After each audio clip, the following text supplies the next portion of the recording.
Some people see technology as the problem, others see it as the solution. Technology is neither. It must operate in conjunction with business, economic, political, and social systems.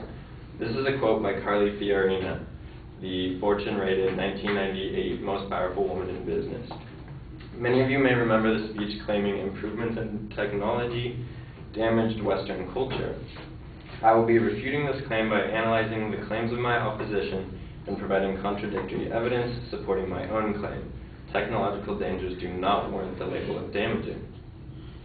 The three claims used to support the damage caused by technological improvements included: technology is damaging to the government, technology is damaging to people, and technology has damaged the English language.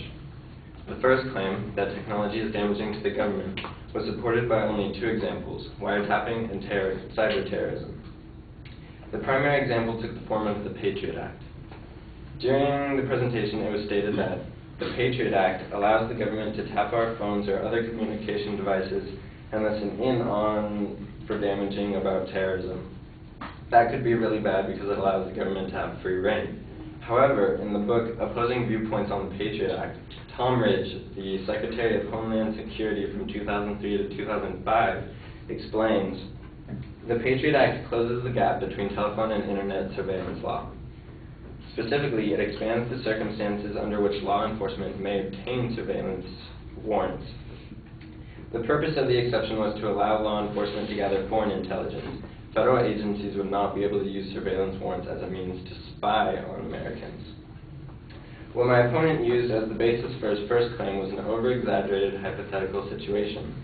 In addition, the support for his second example, cyber terrorism, was an entirely fictional hypothetical derived from the movie Live Free and Die Hard.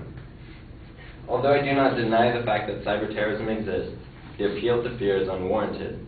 By proposing that destruction of our information centers is imminent and would lead to a loss of power and running water, logical reasoning is disregarded. The second claim, that technology is damaging to people, is also supported by an appeal to fear. My opponent cites no statistics supporting the extent of identity theft and presents his argument as if no protection exists. It is a well-known fact that identity theft exists, and that a portion of these crimes are taking place on the internet. But to claim that all technology is damaging to people simply because a certain crime can occur is hasty generalization. A similar argument would be to claim all cars are bad for people because some people speed and a portion of the speeders get hurt. The factual cause of harm is the car, but the car is not to blame. The secondary evidence relies on the transparency of information available through social networking sites. Again, basic privacy protection does exist on these sites, with more advanced protection available should users choose to establish it. Furthermore, why should technology be blamed for an avoidable danger? The information entered into a site such as Facebook is consensually submitted and generally optional. The third claim, that technology is damaging to the English language, is based on a normative statement that shortened words and sentences are bad. Aside from the claim taking the form of an opinion, the argument is an appeal to customs of the English language. A study published in the British Journal of Developmental Psychology described researchers from Coventry University who studied 88 children aged between 10 and 12 to understand the impact of text messaging on their language skills. In the report, the authors wrote, children's use of textisms is not only positively associated with word reading ability, but it may be contributing to reading development. Additionally, English words have been abbreviated constantly throughout the language's history.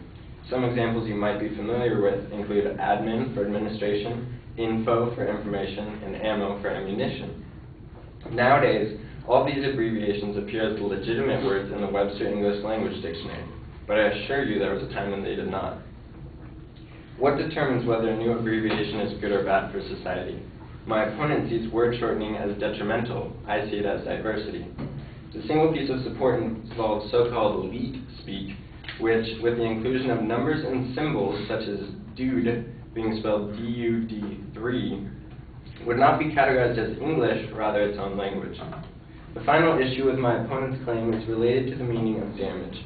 In the main claim, improvements in technology have damaged Western culture, is implied damage means harm or injury. In the second claim, technology is damaging to the government, the evidence does not support damage as meaning harm or injury, but rather an alteration in how the government can function. The second supporting claim, technology is damaging to people, represents both a monetary damage and the damage to privacy. Finally, the third claim, technology has damaged the English language, is implied to mean a change or alteration in the norms. In conclusion, my opponent relied on non-fictional and fictional hypothetical situations, committed the fallacy of equivocation, appealed to fear and custom on multiple occasions, used hasty generalization, and expressed normative statements as support. From these realizations, I remain convinced that although technology does contain certain dangers, these dangers are not enough to warrant the label of damaging.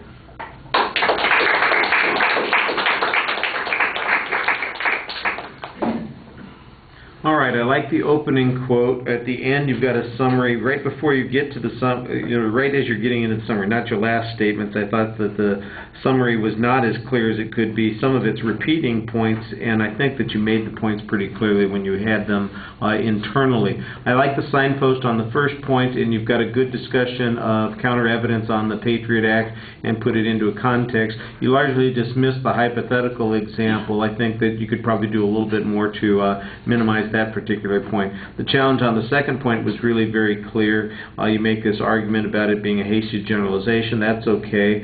The claim about protecting yourself is largely asserted. Again, you're depending upon some hypothetical examples. I thought that the argument on the third point was the one that was the best developed. You had good counter evidence on the claim about the impact that it's going to have on people learning languages, and then you had examples about how languages change and there hasn't been any particular problem. And then kind of in the summary you come back reminding us that this is really an appeal to custom that's going on here, and we don't have any criteria for evaluating that particular opinion outside of the value criteria that is expressed that, well, I don't like it, and there needs to be something more to it than that. So I thought that that was pretty reasonable. Okay, let's stop here.